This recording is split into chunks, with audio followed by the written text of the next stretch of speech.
What I needed to hear 2 years ago and what might help you now is that you are going to be more than okay. In fact, you're going to be fabulous. You deserve all the positivity and love in the world. You're strong, you're capable, and you're going to make all of your dreams a reality.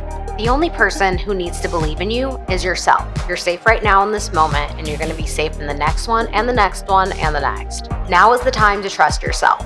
You got this.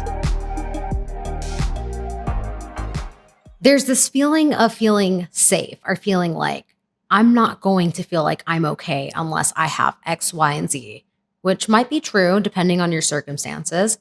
Today, I want to talk about getting to that place of feeling safe and how I was able to get there, especially after when I moved out of my mom's house. And it took me a good 2 years just to even feel good about, being moved out and happy with myself and the shame of not feeling safe. And this isn't going to be advice that's going to help you get over it overnight, because it never really works that way. And anybody who tells you that is lying. But I would say that this is advice to know that you're on the right path. And these moments in my journey that felt like big breakthroughs. Today's episode is giving therapy vibes, but it's not therapy. So proceed with caution as always. For all the squirrels who have been here before, you're probably wondering, why wasn't there an ad in the beginning? It's because it's going to come right now. Ad rolling through now.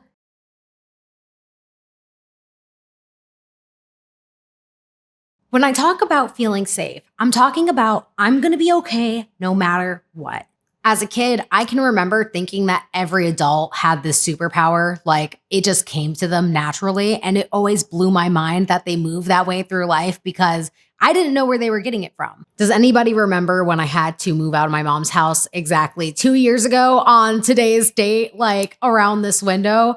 Yeah. That was that moment for me. Just because I proved that I was okay didn't mean I actually felt okay. I still felt like shit, but I was gradually feeling less like shit when I was acknowledging that the shitty feeling that I had inside was feeling unsafe. For me, I was telling myself, I can't feel okay unless I have $10,000 in my bank account.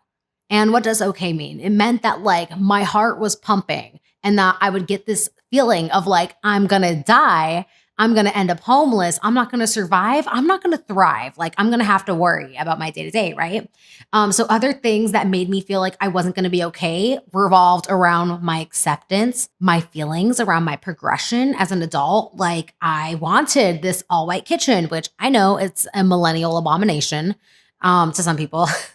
I also had feelings about getting a new car because I was driving a 2009 Yaris, which actually was the bomb.com. There were other things I felt like I needed to have in my life, like a friend group, a bestie, a man. These things in life that were tangible, material, that could make me feel like I'm on the right path or that I'm just not going to be homeless and I'm not going to die. And so much of this was just about the way that I launched into my early 20s, the way that I actually started to materialize success by the time I was 26.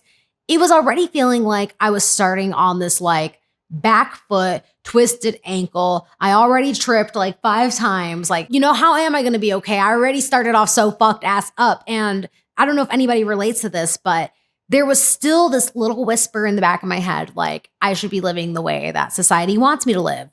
Eventually, I was able to identify that these are the feelings of somebody who's acting like they're going to die.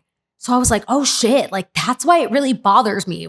At the root and at my core, all of these bad things led to death. And all I wanted to do was fight for this life that I thought was still worth fighting for. Even despite everything, I'm I still have a grain of a damn to give about the person that I end up fulfilling the prophecy of. Even with all these things going on in the background and in my head about who I am and who I'm telling myself that I'm going to be, I still knew that my life was worth fighting for. I still had shit worth fighting for. And that's what that fear was, bitch. It was, we're gonna fight to live the best damn life possible for you and your fur baby son. But just because I realized that that's what all of that meant to me internally, didn't mean that I was actually calm. It didn't mean that I was actually enjoying my life. I was actually feeling like I was fighting for something now, right? Just because I had put a name to it and I had identified it. When really what I needed to do and what I learned to do was to count the moments that I'm safe and to count every safe moment the second that I feel like I'm not safe. It could be when I was grocery shopping, even when I'm going to bed and I'm just trying to relax at night. I had to remind myself, this is a safe moment. I am living a safe life. And even though I was living this safe life and I was finally feeling that, you know what?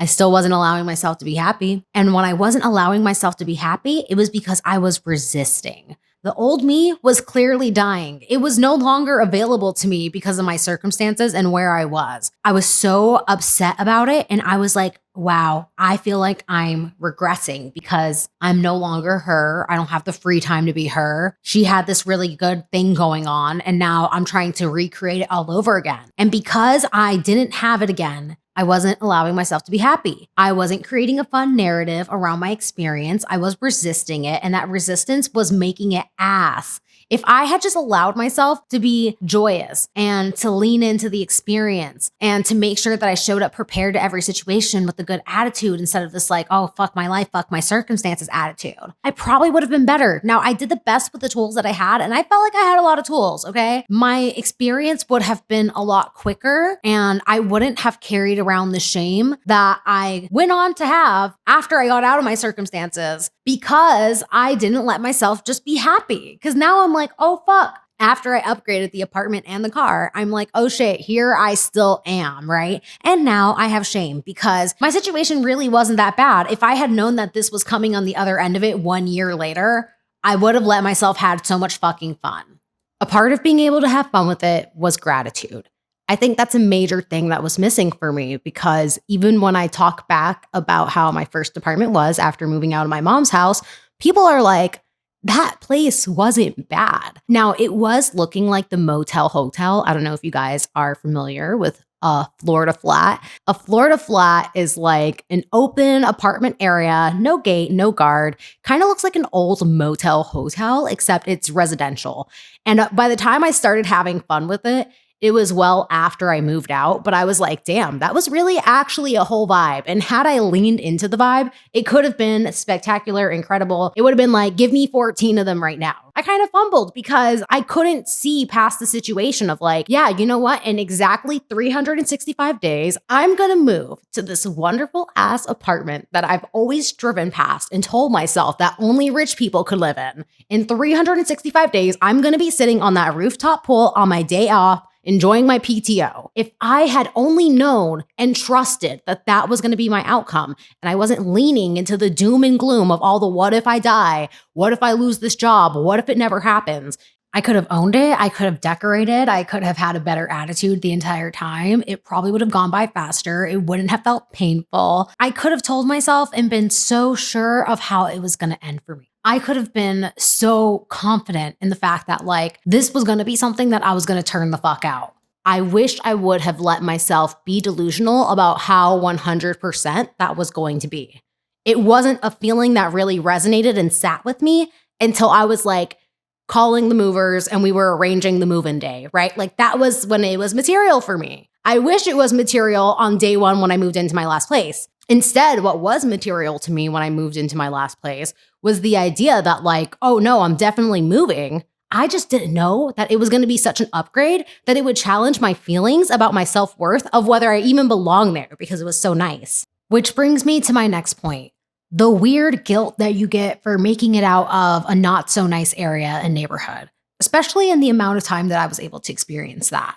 I just intrinsically felt like I didn't deserve it or I wasn't worthy of it. And it was imposter syndrome. I was already riding on the tails of imposter syndrome all along, actually. I spent so many months trying to get to the core of imposter syndrome. It's why I never made a podcast episode about it. But I did find one little jewel online that really calmed me and made me feel like, oh wow, like that finally gave me something of substance. It's the idea that the cure to your imposter syndrome is exactly in what you feel like an imposter about. So for me, it's like, I don't deserve these nice things. Start telling yourself that you do deserve nice things. You deserve light, you deserve love, you deserve good friendships, and you deserve to feel safe. So this episode is going to be a shorter one, but I am going to leave you with this today.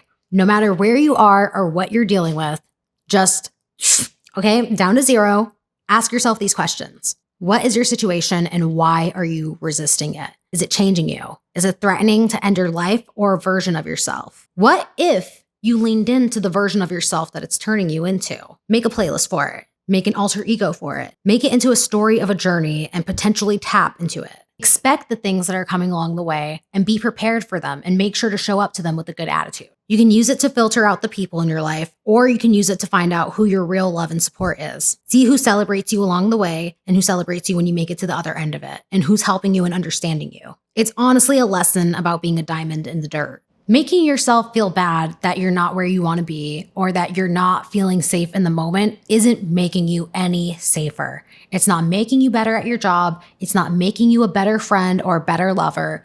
It's actually making you not present in the moment. If you don't feel safe and if you don't feel like you're going to be okay, what you need to do is validate the fact that you are who you are. You are going to change, yes, but it's okay. You're actually going to evolve. So validate yourself, celebrate yourself, and make sure you surround yourself with people who validate and celebrate you.